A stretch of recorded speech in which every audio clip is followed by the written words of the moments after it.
रब्बिल आलमीन वस्सलातु वस्सलामु अला खातमिन नबिय्यीन अम्मा बअद फ़अऊज़ु बिल्लाहि मिनश शैतानिर रजीम बिस्मिल्लाहिर रहमानिर रहीम। मदीने जूं मस्जिदूं दुआए अत्तार। या अल्लाह पाक जेको बि मुकमल रिसालो मदीने जूं मस्जिदूं पढ़ी या ॿुधी वठे उनखे मक्के मदीने जी बाअदब हाज़िरी नसीब फ़रमाए ऐं उनखे वालिदैन समेत बेहिसाब बख़्शे छॾ। आमीन बिजाहि नबील अमीन सल्लल्लाहु तआला अलैहि वसल्लम। दुरूद शरीफ जी फ़ज़ीलत। फ़रमाने आख़िरी नबी सल्लल्लाहु अलैहि वसल्लम जॾहिं जुमैरा जो ॾींहुं ईंदो आहे अल्लाह पाक मलाइकनि खे मोकिलींदो आहे। उन्हनि वटि चांदी जा काग़ज़ ऐं सोन जा क़लम हूंदा आहिनि। उहे लिखंदा आहिनि केरु ख़मीस जे ॾींहुं ऐं शब जुमुआ याने ख़मीस ऐं जुमे जी विचीं राति मूं ते कसरत सां दुरूद पाक पढ़े थो। सल्लू अलल हबीब सल्लल्लाहु अला मुहम्मद वालिही व सहाबिही वबारक वसल्लम। मदीने जी कुझु मस्जिदुनि जो ज़िक्र ख़ैर। मदीने शरीफ़ ऐं उन जे आस पास में केतिरियूं अहिड़ियूं मस्जिदूं आहिनि जेके अल्लाह जे महबूब सल्लल्लाहु अलैहि वसल्लम ॾांहुं मनसूब आहिनि। बरकत हासिल करण जे लाइ कुझु मस्जिदुनि जो ज़िक्र कजे थो त जीअं ज़ाइरीन आशिक़ान रसूल उन्हनि खे ॻोल्हे जिते जिते मस्जिदूं मिलनि उते नफ़िल पढ़नि ऐं जिते निशान न मिलनि त उते हसरत भरी निगाहुनि सां फ़ज़ाउनि जी ज़ियारत करे बरकत हासिल कनि ऐं उते दुआऊं घुरनि। छो त जिते जिते सुल्तान कोनो मका सल्लल्लाहु अलैहि वसल्लम जी तशरीफ़ आवरी थी आहे उते दुआ क़बूल थींदी आहे। हज़रत अल्लामा शेख अब्दुल हक मुहद्दिस देहलवी रहमतुल्लाह अलैह इश्क़ ऐं मस्ती में गुम थी छा त प्यारी ॻाल्हि चई आहे। अरबाब बसीरत याने दिलि जी नज़र रखण वारा इहो सम्झनि था त उन मके मदीने जे जबलनि ऐं वादियुनि में जमाल मुहम्मदी जे असर ऐं कमाल अहमदी जे ज़ुहूर सां तमामु घणी नूरानियत ज़ाहिर थी रही आहे। बेशक इन जो सबबु इहो आहे त इन्हनि सभिनी जॻहियुनि में को बि अहिड़ो ज़रो नाहे जंहिं ते नज़र मुबारक न पई हुजे ऐं उन दीदार मुस्तफ़ा सल्लल्लाहु अलैहि वसल्लम जो शर्फ़ हासिल न कयो हुजे। जज़्बुल क़ुलूब सफ़ो 148। आके में रूह की हर तह में समोलूं तुझको ए हवा तूने सरकार को देखा होगा। सल्लू अलल हबीब सल्लल्लाहु अला मुहम्मद। मस्जिद क़ुबा। मदीने शरीफ़ खां तक़रीबन 3 किलोमीटर परे ॾखण ओलह जे तरफ़ क़ुबा नाले हिकु क़दीमी ॻोठ आहे जिते इहा बरकत वारी मस्जिद ठहियल आहे। क़ुरान शरीफ़ ऐं सही हदीसुनि में इन जा फ़ज़ाइल ख़ुसूसियत सां बयानु फ़रमाया विया आहिनि। आशिक़ान रसूल मुहम्मद मस्जिद नबवी शरीफ़ खां विच थरे चाल पैदल हली करे तक़रीबन 40 मिंट में मस्जिद क़ुबा पहुची सघनि था। बुख़ारी शरीफ़ में आहे रहमत आलम नूर मुजस्सम सल्लल्लाहु अलैहि वसल्लम हर छंछर ते कॾहिं पैदल त कॾहिं सुवारीअ ते मस्जिद क़ुबा तशरीफ़ वठी वेंदा हुआ। बुख़ारी जिल्द 1 सफ़ो 402 हदीस 1193। उम्रे जो सवाब। ॿ फ़रमाने मुस्तफ़ा सल्लल्लाहु अलैहि वसल्लम। हिकु मस्जिद क़ुबा में नमाज़ पढ़णु उम्रे जे बराबरि आहे। तिरमिज़ी जिल्द 1 सफ़ो 348 हदीस 324। ॿ जंहिं शख़्स पंहिंजे घर में वुज़ू कयो पोइ मस्जिद क़ुबा में वञी नमाज़ पढ़ी त उनखे उम्रे जो सवाब मिलंदो। इब्ने माजा जिल्द 2 सफ़ो 175 हदीस 14-12। फ़ारूक़ आज़म ऐं क़ुबा। अमीरुल मोमिनीन हज़रत उमर फ़ारूक़ आज़म रज़ी अल्लाहु अन्हु मस्जिद क़ुबा में दाख़िल थिया त इरशाद फ़रमायाऊं अल्लाह जो कसम मूंखे हिन मस्जिद में हिकु नमाज़ पढ़णु बैतुल मुक़द्दस में हिकु नमाज़ पढ़ण खां पोइ 4 रकातूं पढ़ण खां वधीक पसंदि आहे। ऐं जेकॾहिं ही मस्जिद तमामु परे वारे इलाइक़े में हुजे हा त तॾहिं बि असां उठनि जा जिगर फ़ना करे छॾियूं हा याने उन जी ज़ियारत जे लाइ असां ज़रूरु सफ़र करियूं हा। कंज़ुल उमाल जिल्द 7 सफ़ो 62 हदीस 38-74।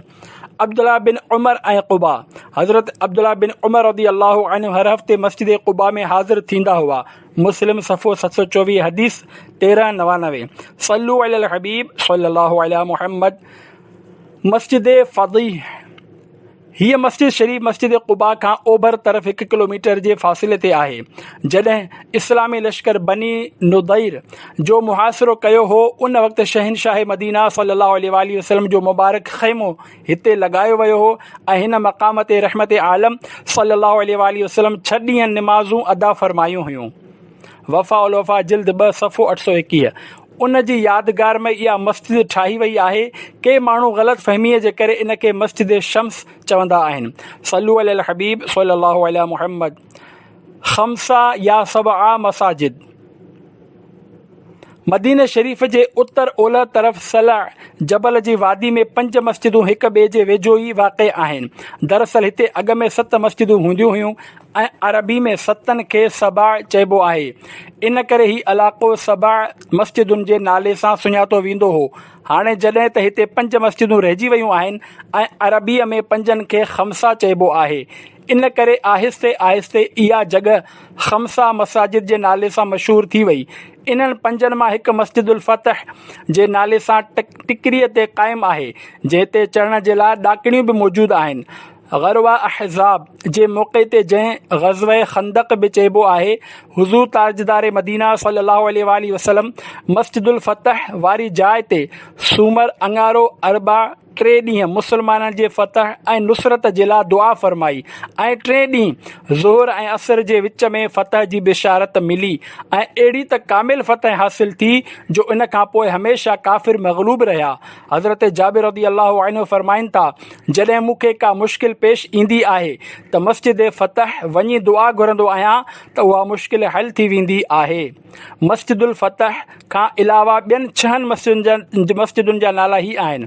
हिकु मस्जिद अबू बकर सिद्दीक़ रज़ियल्लाहु अन्हु, इहा असल में मस्जिद अली बिन अबी तालिब आहे। 2 मस्जिद उमर बिन ख़त्ताब रज़ियल्लाहु अन्हु। 3 मस्जिद अली उल मुर्तज़ा रज़ियल्लाहु अन्हु, इहा माज़ी क़रीब में मस्जिद अबू बकर सिद्दीक़ जे नाले सां सुञाती वेंदी हुई ऐं हाणे शहीद कई वई आहे। 4 मस्जिद सैयदा फ़ातिमा रज़ियल्लाहु अन्हा, इहा मस्जिद असहाबनि जे दौर में न हुई ऐं उन जी का बि तारीख़ न आहे ऐं चयो पियो वञे त 1329 हिजरी 1911 ईस्वी खां पोइ ठाही वई आहे। 5 मस्जिद सलमान फ़ारसी रज़ियल्लाहु अन्हु। 6 मस्जिद अबू ज़र ग़िफ़ारी रज़ियल्लाहु अन्हु। सल्लु अलल हबीब सल्लल्लाहु अलैहि मुहम्मद। मस्जिद गमामा, मक्के शरीफ़ या जिद्दा शरीफ़ खां जॾहिं मदीने मुनव्वरा ईंदा आहियूं त मस्जिद नबवी शरीफ़ अचण खां पहिरियां वॾनि गुंबदनि वारी हिकु निहायती ख़ूबसूरत मस्जिद ईंदी आहे ऐं उहा ई मस्जिद गमामा आहे। असांजे प्यारे आका मक्की मदनी मुस्तफ़ा सल्लल्लाहु अलैहि वसल्लम सन 2 हिजरी में पहिरियों दफ़ो ईद उल फितर ऐं ईद उल अज़हा जी नमाज़ इन मक़ाम ते खुले मैदान में अदा फ़रमाई हुई। उते ई रहमत आलम सल्लल्लाहु अलैहि वसल्लम बरसात जे लाइ दुआ फ़रमाई ऐं दुआ कंदे ई ककर छांइजी विया ऐं बरसाति वसणु शुरू थी वई। ककरनि खे अरबीअ में गमामा चइबो आहे। इन ई निस्बत सां इन खे हाणे मस्जिद गमामा चइबो आहे। हिते खुलियल मैदान हो। 1वीं सदी जे मुजद्दिद अमीरुल मुमिनीन हज़रत उमर बिन अब्दुल अज़ीज़ रज़ियल्लाहु अन्हु हिते मस्जिद तामीर कराई हुई। सल्लु अलल हबीब सल्लल्लाहु अलैहि मुहम्मद। मस्जिद इजाबा, हीअ मस्जिद शरीफ़ मदीने मुनव्वरा जे क़दीम तरीन मस्जिदुनि मां हिकु आहे, जेका शारह मलिक फैसल पुराणो नालो शारह सित्तेन या अॻियों तरीक़ दायरी राउंड अबाउट ते जन्नतुल बक़ी जे उत्तर ओभर तरफ़ शारह सित्तीन ऐं शारह मलिक अब्दुल अज़ीज़ जे चौक जे खाॿे पासे ते वाक़िअ आहे। हिन हंधि हिकु भेरो असांजे प्यारे आका मक्की मदनी मुस्तफ़ा सल्लल्लाहु अलैहि वसल्लम जिन 2 रकातूं नमाज़ अदा फ़रमायूं ऐं 3 दुआऊं कयूं। इन्हनि मां 2 क़बूल थियूं ऐं हिक खां रुकियो वियो। उहे दुआऊं ही हुयूं। 1, या अल्लाह पाक मुंहिंजी उम्मत ॾुकार जे करे न मरे, दुआ क़बूल थी। 2, या अल्लाह पाक मुंहिंजी उम्मत पाणीअ में ॿुॾी न मरे, दुआ क़बूल थी। 3, या अल्लाह पाक मुंहिंजी उम्मत पाण में न विढ़े, रोकी वई। मुस्लिम सफ़ो 1544 हदीस 2890। सल्लु अलल हबीब सल्लल्लाहु अलैहि मुहम्मद। मस्जिद सुक़िया, ही मस्जिद अजाइब घर जे वेझो मदीने पाक जे रेलवे स्टेशन जे अहाते में आहे। मस्जिद सुक़िया उन तारीख़ी मक़ाम ते ठाही वई हुई जिते ही ईमान अफ़रोज़ वाक़ियो थियो। अमीरुल मुमिनीन हज़रत अली उल मुर्तज़ा शेर ख़ुदा रज़ियल्लाहु अन्हु बयान कनि था, रहमत आलम सल्लल्लाहु अलैहि वसल्लम जी सरबराही में असां मदीने शरीफ़ खां निकितासीं ऐं जॾहिं साइद बिन अबी वक़ास रज़ियल्लाहु अन्हु जे हर्रतुस सुक़िया जे वेझो पहुतासीं त आका सल्लल्लाहु तआला अलैहि वसल्लम जिन पाणी तलब फरमायो ऐं वुज़ू करे क़बीले ॾांहुं बिही मदीने वारनि जे लाइ हीअं ख़ैर ऐं बरकत जी दुआ फरमाई, ए अल्लाह पाक, इब्राहीम तुंहिंजो बानो ऐं ख़लील हो, उन्हनि मके वारनि जे लाइ बरकत जी दुआ फरमाई हुई ऐं मां तुंहिंजो बानो ऐं रसूल आहियां, तोखां मदीने वारनि जे लाइ दुआ करियां थो, उन्हनि जी मुद याने मुद ऐं सा या उहे 2 मापे जा नाला आहिनि में मके वारनि जी बनिस्बत ॿीणी बरकत अता फ़रमाए। तिरमिज़ी जिल्द 5 सफ़ो 482 हदीस 3940। सल्लु अलल हबीब सल्लल्लाहु अलैहि मुहम्मद। मस्जिद सजदा। मस्जिद सजदा उन मुक़दस जॻह ते आहे जिते हिकु मशहूरु वाक़ियो थियो हो। जीअं त मकतबतुल मदीना जी 743 सफ़नि ते मुश्तमिल किताब जन्नत में ले जाने वाले आमाल सफ़े 496 ते आहे। हज़रत अब्दुर्रहमान बिन औफ रदी अल्लाहु अन्हु खां रिवायत आहे त शहनशाह मदीना सल्लल्लाहु अलैहि वसल्लम हिकु दफ़ो ॿाहिरि तशरीफ़ खणी आया त मां बि पोयां हलणु लॻुसि। आका सल्लल्लाहु अलैहि वसल्लम हिकु बाग़ में दाख़िल थिया ऐं सजदो कयाऊं ऐं एतिरो डिघो सजदो कयाऊं जो मूंखे अंदेशो थियो त किथे अल्लाह पाक रूह मुबारक कब्ज़ न फ़रमाए छॾियो हुजे। इन करे मां वेझो थी गौर सां ॾिसणु लॻुसि ऐं जॾहिं मथो मुबारक खयों त फ़रमायाऊं, ए अब्दुर्रहमान छा थियो? मूं जवाब में पंहिंजो अंदेशो ज़ाहिर करे छॾियो त फ़रमायाऊं, जिब्रील अमीन अलैहिस्सलाम मूंखे चयो, छा अव्हां खे इहा ॻाल्हि ख़ुशि नथी करे त अल्लाह पाक फ़रमाए थो त जेको तव्हां ते दुरूद पाक पढ़ंदो त मां उन ते रहमत नाज़िल फ़रमाईंदुसि ऐं जेको तव्हां ते सलाम मोकिलींदो त मां उन ते सलामती नाज़िल कंदुसि। मसनद अहमद जिल्द 1 सफ़ो 406 हदीस 1662। इन करे इन यादगार जे करे इन मक़ाम ते मस्जिद सजदा ठाही वई आहे। अॼुकल्ह उहा जदीद तामीर सां मौजूदु आहे, पर उते लॻल तख़्ती ते मस्जिद अबू ज़र लिखियलु आहे। सल्लु अलल हबीब सल्लल्लाहु अलैहि मुहम्मद।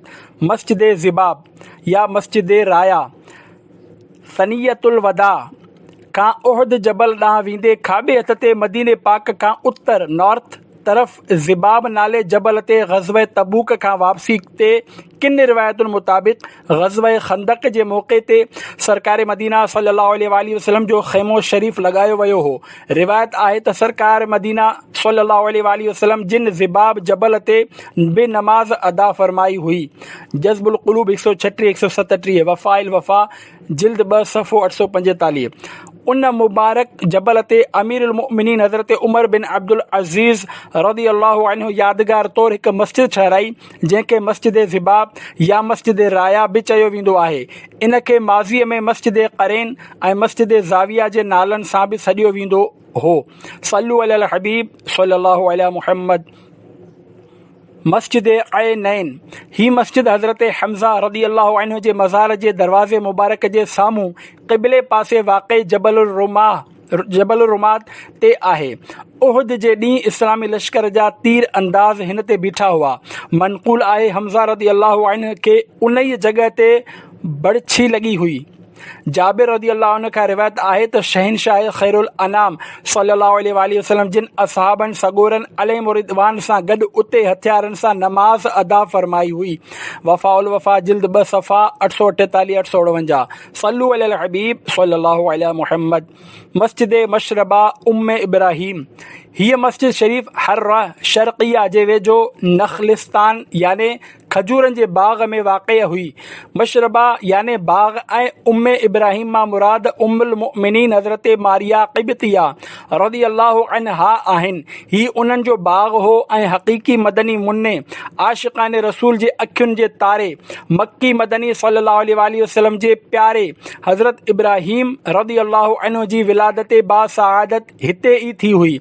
सरकार मदीना सल्लल्लाहु अलैहि वसल्लम जो हिते नमाज़ पढ़णु साबित आहे। जज़्बुल क़ुलूब सफ़ो 127। अॼुकल्ह मुक़दस बाग़ क़ब्रिस्तान कयो वियो आहे।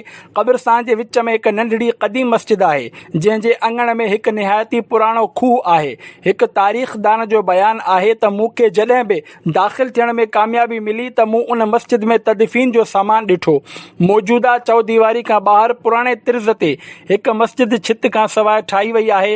हिकु मुहक़िक़ जो चवणु आहे त इन जी का तारीख़ी हैसियत नाहे। असल मस्जिद शरीफ़ मशरबा याने बाग़ शरीफ़ जे अंदरि ई आहे। सल्लु अलल हबीब सल्लल्लाहु अलैहि मुहम्मद। मस्जिद बनी क़ुरैज़ा ही मस्जिद शरीफ़ हर्रा शर्क़िया वटि मस्जिद शम्स खां काफ़ी फ़ासिले ते ओलह पासे मस्जिद फ़दीह ऐं मशरबा उम्मे इब्राहीम जे विच में वाक़िअ हुई। रहमत आलम सल्लल्लाहु ताला अलैहि वसल्लम बनी क़ुरैज़ा जे मुआसिरे जे दौरान नमाज़ लाइ हिन मस्जिद खे मुक़ररु कयो हो। फ़तहुल बारी जिल्द 8 सफ़ो 106। हिक रिवायत जे मुताबिक़ मस्जिद बनु क़ुरैज़ा उन मुक़दस मक़ाम ते ठाही वई हुई जिते 5 हिजरी 627 में ग़ज़वे बनु क़ुरैज़ा जे मौक़े ते महबूब करीम सल्लल्लाहु अलैहि वसल्लम जे लाइ अरिश याने उस खां बचण जे लाइ छपर ठाहियो वियो हो। हिक रिवायत जे मुताबिक़ वेझो ई हिकु औरत जो घर हो जंहिंमें सरकार मदीना सल्लल्लाहु अलैहि वसल्लम जी नमाज़ अदा फरमाई हुई। हज़रत उमर बिन अब्दुल अज़ीज़ रज़ी अल्लाहु अन्हु तोसी जे दौरान हिन मुबारक घर खे बि मस्जिद शरीफ़ में शामिल करे छॾियो हो। जज़्बुल क़ुलूब सफ़ो 126। सल्लु अलल हबीब सल्लल्लाहु अलैहि मुहम्मद। मस्जिदुन नूर। हिकु भेरो हज़रत उसैद बिन हुदैर ऐं हज़रत उबाद बिन बिशर रज़ी अल्लाहु अन्हुमा ॿई दरबार रिसालत मां काफ़ी राति गुज़रण खां पोइ पंहिंजे घर वापसि मोटिया। ऊंदा ई राति में जॾहिं रस्तो नज़र न आयो त ओचितो हज़रत उसैद बिन हुदैर रज़ी अल्लाहु अन्हु जे लठ रोशन थी ऐं उहे ॿई उन जी रोशनी में हलण लॻा। जॾहिं ॿिन्ही जा रस्ता अलॻि अलॻि थिया त हज़रत उबाद बिन बिशर रज़ी अल्लाहु अन्हु जी लठ बि रोशन थी वई ऐं ॿई पंहिंजी लठ जी रोशनी में पंहिंजे पंहिंजे घर पहुची विया। मसनद इमाम अहमद जिल्द 4 सफ़ो 277 हदीस 12407। जिते ॿई सहाबी जुदा थिया हुआ उते याने मस्जिद नबवी शरीफ़ जे उत्तर उभरंदे हिस्से में जन्नतुल बक़ी जे हुन पार जिते बनी अब्दुल अशहल क़बीलो आबाद हो, पहिरीं सदी हिजरी जे मुजद्दिद अमीरुल मोमिनीन हज़रत उमर बिन अब्दुल अज़ीज़ रज़ी अल्लाहु अन्हु मस्जिद नूर तामीर कराई हुई। सल्लु अलल हबीब सल्लल्लाहु अलैहि मुहम्मद। मस्जिद फ़स्ह। जबल उहद जे दामन में शअबल जरार जे तरफ़ हिकु नंढड़ी मस्जिद आहे। ग़ज़वे उहद जे मशहूर ऐं मारूफ़ नंढड़ी मुजाहिद हज़रत राफ़िअ रज़ी अल्लाहु अन्हु खां मरवी आहे त सरकार मदीना सल्लल्लाहु अलैहि वसल्लम जिन हिते कुझु नमाज़ूं अदा कयूं हुयूं। तारीख़ुल मदीना मुनव्वरा इब्न शिबा जिल्द 1 सफ़ो 57। मतरी जे क़ौल मुताबिक़ ज़ुहर ऐं असर जूं नमाज़ूं हिते अदा फरमायूं वयूं हुयूं। किन तारीख़ दाननि जे मुताबिक़ ग़ज़वे उहद में सरकार मदीना सल्लल्लाहु अलैहि वसल्लम जिन जा ज़ख़्म मुबारक हिते धोता विया हुआ, इन करे ही मस्जिद ग़ुस्ल जे नाले सां बि सॾी वञे थी। आशिक़ मदीना उफ़िया अन्हु घणा साल पहिरियां हिन मक़ाम ते हिकु फिटल मस्जिद ॾिठी हुई जंहिंजे चौधारी लोह जूं कंडेदार तारूं लॻल हुयूं।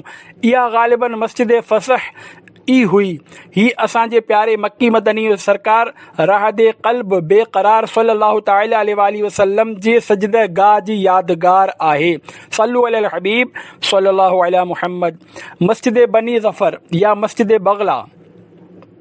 जन्नतुल बक़ी जे उभरंदे हर्रा शर्क़िया जे तरफ़ औस नाले क़बीले जे हिकु शाख क़बीले बनु ज़फ़र आबाद हुई। ही मस्जिद बनी ज़फ़र उते हुई। हिन खे मस्जिद बग़ला याने खच्चर वारी मस्जिद बि सॾियो वञे थो। उते रहमत आलम सल्लल्लाहु अलैहि वसल्लम जिन हिकु पत्थर ते तशरीफ़ फरमा थी हज़रत अब्दुल्ला बिन मसऊद रज़ी अल्लाहु अन्हु खां तिलावत ॿुधी हुई ऐं एतिरो रुना हुआ जो ॾाढ़ी मुबारक ॻोढ़नि सां आली थी वई हुई। मुअज्जमुल कबीर जिल्द 19 सफ़ो 243 हदीस 546। उहो पत्थर मुबारक बरकत जे लाइ मस्जिद में रखियो वियो हो। आशिक़ाने रसूल उन जी ज़ियारत सां पंहिंजूं अखियूं ठारींदा हुआ। कुझु तारीख़ दाननि लिखियो आहे त बे औलाद औरत उन ते वेही करे दुआ घुरंदी हुई त औलाद जी नेमत सां सरफराज़ थी वेंदी हुई। जज़्बुल क़ुलूब सफ़ो 128। उते ॿिया बि तबरुकात हुआ जिन में हिकु पत्थर शरीफ़ ते सुल्तान बहरोबर सल्लल्लाहु अलैहि वसल्लम जी सुवारी वारे खच्चर जा सुंभ याने खुर मुबारक जा निशान हुआ। हिकु मुबारक पत्थर ते मदीने जे ताजवर सल्लल्लाहु अलैहि वसल्लम जे ठूठ मुबारक ऐं मुक़दस आङुरियुनि जा निशान हुआ। सल्लु अलल हबीब सल्लल्लाहु अलैहि मुहम्मद। मस्जिद माइदा। मस्जिद बनी ज़फ़र जे वेझो ई मस्जिद माइदा वाक़ई आहे। मनक़ूल आहे ही उन ई मक़ाम ते ठहियल आहे जेको रहमत आलमियान सल्लल्लाहु अलैहि वसल्लम जिन नजरान जे नसरानियुनि सां मुबाहले जे लाइ मुंतख़ब फरमायो हो ऐं जंहिं जॻह सलमान फ़ारसी रज़ी अल्लाहु अन्हु सरकार मदीना सल्लल्लाहु अलैहि वसल्लम जे लाइ काठियूं खोड़े पंहिंजे मुबारक चादर विछाए ख़ैमो लॻायो हो ऐं हुज़ूर पुरनूर सल्लल्लाहु अलैहि वसल्लम पंहिंजे अहले बैत सां गॾु उते तशरीफ़ फरमा थिया हुआ।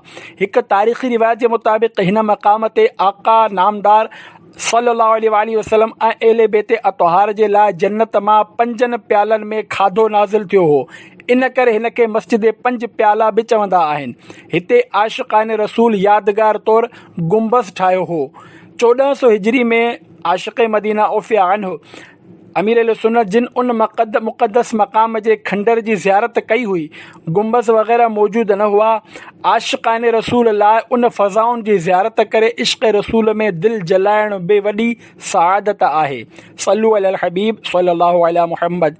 मस्जिद बनी हराम, इहा मस्जिद शरीफ़ हज़रत जाबिर बिन अब्दुल्लाह रज़ियल्लाहु अन्हु जे उन्हीअ मकाने आलीशान जे जॻह ते आशिक़ रसूल हज़रत उमर बिन अब्दुल अज़ीज़ रज़ियल्लाहु अन्हु जिन ठहिराई हुई, जिते सरवर काइनात शहनशाह मौजूदात सल्लल्लाहु अलैहि वसल्लम जिन जा ही 3 मौजज़ा ज़ाहिर थिया। हिकु बकरी सां केतिरनि ई हिकु रिवायत मुताबिक़ 1500 सहाबा कराम अलैहिम रिदवान जो पेट भरिजी वियो हो। 2 रसूल अकरम सल्लल्लाहु अलैहि वसल्लम जिन हॾियुनि ते हथ मुबारक रखी कुझु पढ़ियो त बकरी ज़िंदा थी वई। 3 हज़रत जाबिर रज़ियल्लाहु अन्हु जा फ़ौत थियल 2 ॿार सरकार नामदार सल्लल्लाहु अलैहि वसल्लम जी दुआ सां ज़िंदा थी विया हुआ। इन्हनि ईमान अफ़रोज़ वाक़िअनि जो तफ़सील फैज़ान सुन्नत जिल्द अवल सफ़ो 338 खां 339 ते मुलाहिज़ा फ़रमायो। उन ई मकाने अज़ीम शान में सरकार सल्लल्लाहु अलैहि वसल्लम जिन हिकु नमाज़ बि अदा फ़रमाई हुई। ही मस्जिद शरीफ़ मस्जिद नबवी खां 5 मसाजिद वेंदे 80 जे इलाक़े में रोड जे साॼे पासे ते उन बस्ती में आहे जेका जबल सिलह जे दामन में आबाद आहे। 1409 हिजरी में क़दीम बुनियादनि ते हिते शानदार मस्जिद ठाही वई आहे, पर ॿाहिरि मुल्कनि खां ईंदड़ हज ऐं उम्रो अदा करण वारा अक्सर इन जे दीदार खां महरूम ई रहनि था, छो त उन्हनि खे आबादी जे अंदरि वञी ॻोल्हणु तमामु दुश्वार आहे। सल्लू अलल हबीब सल्लल्लाहु अला मुहम्मद। मस्जिद शेखैन, मस्जिद नबवी शरीफ़ खां हमज़ा रज़ियल्लाहु अन्हु जे मज़ार ॾांहुं वेंदे खाॿे पासे ते परे खां ई उहा मस्जिद नज़र अची वेंदी आहे। हिन मुबारक मक़ाम खे तमामु घणियूं मदनी निस्बतूं हासिल आहिनि। मसलन ग़ज़वा उहुद लाइ वेंदे रहमत आलम सल्लल्लाहु अलैहि वसल्लम जिन पहिरियां हिते क़याम फ़रमायो ऐं राति जो कुझु हिसो गुज़ारियो हो। हिते मदनी आका सल्लल्लाहु अलैहि वसल्लम जिन हिकु या 2 नमाज़ूं अदा फ़रमायूं हुयूं। हिन ई जॻह जिस्म मुबारक ते हथियार ऐं ज़िरूं सजायूं हुयूं। हिते जंगी तयारियुनि जो मुआइनो ऐं मुजाहिदनि जी चूंड फ़रमाई हुई ऐं केतिरा ई ॿार वापसि मोटाया विया हुआ। हिते हिकु ॿार हज़रत राफ़े रज़ियल्लाहु अन्हु वॾो नज़र अचण जे लाइ पेरनि जे आङुरियुनि ते बीही रहियो त बारगाह रिसालत मां इजाज़त मिली वई। उन ते हिकु ॿिए ॿार हज़रत समुरा बिन जुंदुब रज़ियल्लाहु अन्हु जिन अर्ज़ु कयो, मां राफ़े खां वधीक ताक़तवर आहियां। पोइ ॿिन्ही जे विच में मल्ह थी ऐं समुरा ग़ालिब थी वियो ऐं गॾु हलण जी इजाज़त मिली वई हुई। हिन मस्जिद शरीफ़ खे मस्जिद अश-शेखैन चवण जो सबबु ही आहे त हिते हिकु पोढ़ो अंधो यहूदी ऐं पोड़ी अंधी यहूदनि जा जुदा जुदा क़बीला हुआ। पोड़े खे अरबी में शेख चवंदा आहिनि। इन जे सबबु उहा आबादी पोड़नि जे करे अश-शेखैन जे नाले सां मशहूरु थी। हिन मस्जिद शरीफ़ जा ॿ नाला आहिनि, मस्जिद दिरअ, मस्जिद बदाए, मस्जिद अदवी। अॼुकल्ह मदीने जे औक़ाफ़ खाते तरफ़ां नए तर्ज़ ते तामीर करे इन जो नालो मस्जिद ख़ैर रखियो वियो आहे। सल्लू अलल हबीब सल्लल्लाहु अला मुहम्मद। मस्जिद मिस्तराह, ही मस्जिद शरीफ़ मस्जिद शेखैन खां थोरे ई फ़ासिले ते उहुद शरीफ़ ॾांहुं वेंदे रोड ते वाक़िअ आहे। इस्लाम जी शुरूआत में उन्हनि खे मस्जिद बनी हारिसा सॾियो वेंदो हो, छो त उते बनी हारिसा औसी जो क़बीलो आबाद हो। हिकु रिवायत जे मुताबिक़ हिकु सहाबी हारिस बिन साइद बिन उबैदुल हारिसी रज़ियल्लाहु अन्हु फ़रमाइनि था, रसूलुल्लाह सल्लल्लाहु अलैहि वसल्लम जिन असांजे मस्जिद में नमाज़ अदा फ़रमाई हुई। सरकार मदीना सल्लल्लाहु अलैहि वसल्लम जिन ग़ज़वा उहुद खां वापसी ते हिते थोरी देरि इस्तराहत याने आराम फ़रमायो हो। इन करे हिन खे मस्जिद मिस्तराह सॾियो वञे थो। अॼुकल्ह हिते आलीशान मस्जिद ठहियल आहे। सल्लू अलल हबीब सल्लल्लाहु अला मुहम्मद। मस्जिद मिसबाह या मस्जिद बनी उनैफ, ही मस्जिद शरीफ़ मस्जिद क़ुबा जे साम्हूं वारे इलाक़े में वाक़िअ आहे। मस्जिद क़ुबा जे साम्हूं सर्विस रोड ते आबादी में अंदर जे तरफ़ दाख़िल थियो त अॻिते हली मस्तौदआतुल गस्सान जे फ़ौरन बाद हिक पुराणी मस्जिद शरीफ़ जे गैर मुस्क़फ़ यानी बग़ैर छित जे 4 दीवारी नज़र ईंदी, जंहिंजे चौधारी मलबे जो ढेर बि ॾिठो वियो आहे। ख़ुदा ॼाणे ताद में तहरीर उहा मस्जिद शरीफ़ कहिड़े हाल में आहे। क़बीले बनी उनैफ़ जा माण्हू हिते आबाद हुआ। हिन मक़ाम ते सहाबाए कराम जमा थी करे रसूल अकरम सल्लल्लाहु अलैहि वसल्लम जे मके पाक मां आमद जो इंतज़ार कंदा हुआ। आख़िरकार उन्हनि जी मुराद पूरी थी ऐं रहमत आलम सल्लल्लाहु तआला अलैहि वसल्लम जिन जे तशरीफ़ आवरी हिजरत जी सूरत में थी। इन ई मक़ाम ते रहमत आलम सल्लल्लाहु अलैहि वसल्लम जिन हिजरत खां पोइ पहिरीं नमाज़ फ़जर अदा फ़रमाई हुई। सल्लु अलल हबीब सल्लल्लाहु अला मुहम्मद। मस्जिद बनी ज़ुरैक़ बैअत उक़बा अवल में ईमान आणण खां पोइ हज़रत अबू राफ़े बिन मालिक ज़ुरैक़ रज़ियल्लाहु अन्हु जिन अल्लाह जे महबूब सल्लल्लाहु अलैहि वसल्लम जे मदीने मुनव्वरा में वुरूद मसऊद खां पहिरियां ई उहा मस्जिद शरीफ़ ठाही ऐं ईमान आणण वारा उते नमाज़ पढ़ंदा हुआ ऐं अबू राफ़े बिन मालिक ज़ुरैक़ रज़ियल्लाहु अन्हु खे बारगाह रिसालत खां उन वक़्त ताईं नाज़िल शुदा क़ुरान करीम जो जेको हिसो इनायत थियो हो उन जी तिलावत कंदा हुआ। सरकार मदीना सल्लल्लाहु अलैहि वसल्लम हिन मस्जिद में दाख़िल थिया हुआ। मस्जिद ज़ुरैक़ मस्जिद गमामा ऐं मौजूदा कोर्ट जे विच वारे हिसे में कंहिं जॻह ते वाक़ई हुई। आशिक़ाने रसूल सुठियुनि नियतुनि सां उतां जे फ़ज़ाउनि खे निगाहुनि सां चुमी करे बरकतूं हासिल कनि। सल्लु अलल हबीब सल्लल्लाहु अला मुहम्मद। मस्जिद कतीबा मदीने मुनव्वरा जा पहिरियां अंसारी सहाबी हज़रत अबू राफ़े बिन मालिक ज़ुरैक़ रज़ियल्लाहु अन्हु ग़ज़वे उहद में शहीद थी विया ऐं संदन तदवीन संदनी मकाने आली शान में कई वई। बाद में ख़ानदान वारनि उन मकाने बरकत निशान ते अहिड़ी तरह मस्जिद तामीर कराई जो पाण रज़ियल्लाहु अन्हु जिन जी मज़ार शरीफ़ सहन में अची वई। सूफ़िया कराम रहमतुल्लाहि अलैहिम जो मशहूर सिलसिले तरीक़त सनौसिया पाण रज़ियल्लाहु अन्हु सनवसिया पाण रज़ियल्लाहु अन्हु जे औलाद जे ज़रिए जारी थियो आहे। हिन मस्जिद शरीफ़ जे वेझो उस्मानियुनि तुर्कनि आरज़ी छावणियूं ठहिरायूं हुयूं, जीअं त अरबी में फ़ौजी बटालियन या यूनिट खे कतीबा चवंदा आहिनि। इन करे इहो इलाइक़ो कतीबा चवराइण लॻो ऐं इन सबबु उन मस्जिद शरीफ़ खे मस्जिदुल कतीबा चवणु लॻा। ही मस्जिद हिकु क़दीम मीनार समेत हिन तहरीर खां चंद साल पहिरियां बाक़ी हुई। 5 वक़्त नमाज जी तरकीब हुई। सल्लु अलल हबीब सल्लल्लाहु अला मुहम्मद। मस्जिद बनी दीनार अमीरुल मोमिनीन हज़रत अबू बकर सिद्दीक़ रज़ियल्लाहु अन्हु जे हिजरत खां पोइ मदीने मुनव्वरा में बनी दीनार बिन नज्जार जे ख़ानदान जे हिकु ख़ातून सां शादी कई। हिकु भेरो उन्हनि सरकार नामदार सल्लल्लाहु अलैहि वसल्लम जी ख़िदमत में दावत पेश कई ऐं तशरीफ़ फरमाती नमाज अदा करे घर खे मुनवर करण जी इल्तिजा कई। शर्फ़ क़बूलियत सां सरफराज़ी मिली ऐं उते अची शहनशाह रिसालत सल्लल्लाहु अलैहि वसल्लम जिन नमाज अदा फ़रमाई। उन ई मकाने आली शान ते उमर बिन अब्दुल अज़ीज़ रज़ियल्लाहु अन्हु जिन यादगार तौर मस्जिद बनी दीनार ठहिराई। बाद में बनी दीनार जे इलाक़े में धोबियुनि जी आबादी थी ऐं उते धोबी घाट बणिजी विया, जंहिंसां उहो मुहल्लो अलाइक़े ग़स्सालीन जे नाले सां मशहूर थी वियो ऐं ही मस्जिद ग़स्सालीन चवराइण लॻी। अॼुकल्ह हिन खे मस्जिद मुग़िसला चवंदा आहिनि। हिन मस्जिद शरीफ़ जो नओं पतो महलतुल मालिहा मदरसा अस्करिया जे पोयां आबादी में तक़रीबन अधु किलोमीटर अंदरि ॾांहुं आहे। हाणे हिन तारीख़ मुतबरक मस्जिद जे वेझो जदीद सहूलतुनि सां आरास्ता हिकु वॾी मस्जिद ठाही वई आहे, जंहिंजे सबबु हिन मुबारक मस्जिद जे तरफ़ माण्हुनि जो रुझान घटि आहे ऐं हिन जी असल हैसियत गुमनामी वारी नज़र अची रही आहे। सल्लु अलल हबीब सल्लल्लाहु अला मुहम्मद। मस्जिद मीनारतैन हज़रत हराम बिन साइद बिन मुहय्यिसा रज़ियल्लाहु अन्हु खां रिवायत आहे त शहनशाह खैरुल अनाम सल्लल्लाहु अलैहि वसल्लम जिन हिन जॻह ते नमाज़ पढ़ी हुई। आशिक़ाने रसूल यादगार तौर हिते मस्जिद मीनारतैन तामीर फरमाई। इन जो पतो ही आहे मस्जिद नबवी शरीफ़ खां शारे अंबरिया अॻूणो नालो शारे मक्का खां थींदे वादी अक़ीक़ ॾांहुं वञो त तक़रीबन अधु किलोमीटर जे फ़ासिले ते पेट्रोल पंप ईंदो। उन खां थोरो अॻिते साॼे हथ ते हिकु खुलियल मैदान मैदान आहे जिते हिकु वॾी मस्जिद बणाई वई आहे जंहिंखे मस्जिद मीनार तेन ई जे नाले सां पुकारियो वेंदो आहे। मुअल बकरी ही मशहूर वाक़ियो बि मस्जिद मीनार तेन वारे मक़ाम जे तरफ़ गुज़रंदे थियो हो। हिकु भेरे शाह ख़ैरुल अनाम सल्लल्लाहु अलैहि वसल्लम सहाबा किराम अलैहिम रिदवान सां गॾु हिन ई मक़ाम तां गुज़रे रहिया हुआ।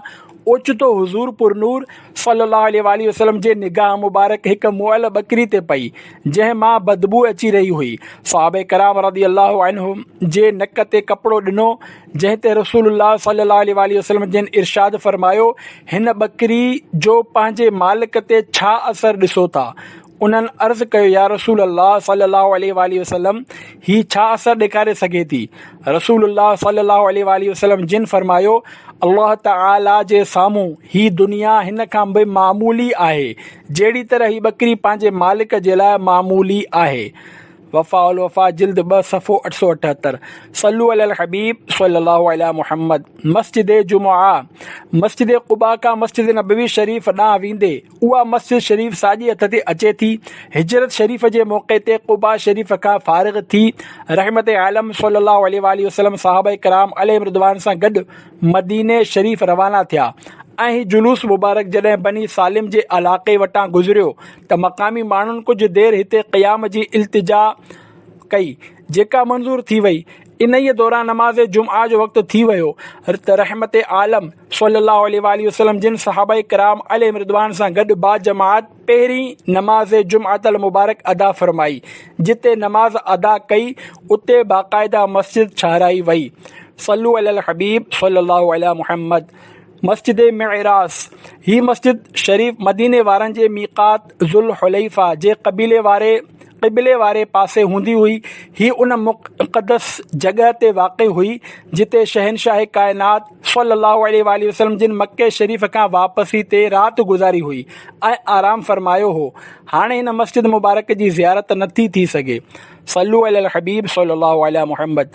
मस्जिद ज़ुल हुलैफ़ा ही मस्जिद शरीफ़ मस्जिद नबवी शरीफ़ जे ॾखण ओलह ॾांहुं अटिकल 9 किलोमीटर जे फ़ासिले ते आहे। अॼुकल्ह ही मक़ाम बेरे अली या अबियारे अली जे नाले सां मशहूर आहे। ही मदीने वारनि जे मीक़ात आहे। मस्जिद ज़ुल हुलैफ़ा जो पुराणो नालो मस्जिद शजरा आहे।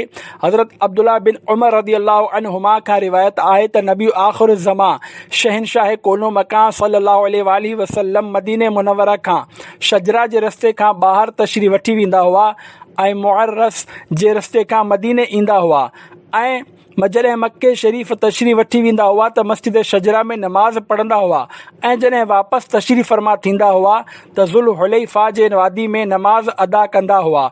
उते ई सॼी राति क़याम कंदा हुआ एसि ताईं जो सुबुह थी वेंदी हुई। बुख़ारी जिल्द 1 सफ़ो 516 हदीस 1533। हज़रत अब्दुल्लाह बिन उमर रज़ियल्लाहु अन्हुमा फरमाइनि था त रसूल अकरम सल्लल्लाहु अलैहि वसल्लम जिन ज़ुल हुलैफ़ा में राति गुज़ारी ऐं उते मस्जिद में नमाज़ पढ़ी। मुस्लिम सफ़ो 607 हदीस 1188। सय्यदुल मुरसलीन रहमतुल लिल आलमीन सल्लल्लाहु अलैहि वसल्लम जिन हिज्जतुल वदा जे लाइ वञण वक़्तु ज़ुल हुलैफ़ा पहुता त उते मस्जिद में 2 रकाअतूं अदा कयूं। हाणे उते मस्जिद ज़ुल हुलैफ़ा नाले हिकु आली शान मस्जिद क़ाइमु आहे। सल्लु अलल हबीब सल्लल्लाहु अलैहि मुहम्मद। मस्जिद क़िबलतैन ही मस्जिद शरीफ़ अल हर्रतुल गरबिया में वादी अक़ीक़ जे अल अरसा नाले मैदान जे वेझो वाक़े आहे। मसाजिद ख़म्सा बि उते ई वेझो वाक़े आहे। बीरे रूमा यानी हज़रत उस्मान गनी रज़ियल्लाहु अन्हु जो खूह मदीने मुनव्वरा खां वेंदे हिन मस्जिद शरीफ़ जे साॼे तरफ़ आहे। हुज़ूर पुरनूर सल्लल्लाहु अलैहि वसल्लम जिन हिते ज़ुहर जी नमाज़ अदा फरमाई आहे। ही मुक़दस मस्जिद बनु सुलैम जे नाले सां मशहूर हुई छो त उते क़बीला बनु सुलैम आबाद हो। हिजरत जे 17 महीने 15 रजबुल मुरज्जब 2 हिजरी जनवरी 624 ईस्वी बरोज़ शंबा यानी छंछर जे ॾींहुं रसूल अकरम सल्लल्लाहु अलैहि अलैहि वसल्लम जिन हिते अञा ज़ुहर जूं 2 रकातूं अदा कयूं हुयूं त क़िबले जी तब्दीली जो हुकुम नाज़िल थियो। बाक़ी 2 रकातूं बैतुल्लाह शरीफ़ ॾांहुं मुंहुं करे अदा फ़रमायूं। इन जे करे हिन जो नालो मस्जिद क़िबलतैन यानी 2 क़िबलनि वारी मस्जिद थियो। यादगार तौर ते आशिक़ान रसूल बैतुल मुक़द्दस जे तरफ़ वारी भित ते क़िबले जा निशान ठाहे छॾिया हुआ ऐं इन में आयात तहवील क़िबला लिखाए छॾियूं हुयूं। आशिक़ान ज़ाइरीन उन निशान खे बि छुही करे बरकत हासिल कंदा हुआ। हाणे उहा भित शरीफ़ हटाई वई आहे ऐं मेन गेट जे तरफ़ छित ते क़िबले अव्वल जो रुख़ ज़ाहिर करण जे लाइ मुसल्ले जो नक्श ठाहियो वियो आहे। सल्लू अलल हबीब सल्लल्लाहु अला मुहम्मद व आलिहि व सहाबिहि व बारक वसल्लम।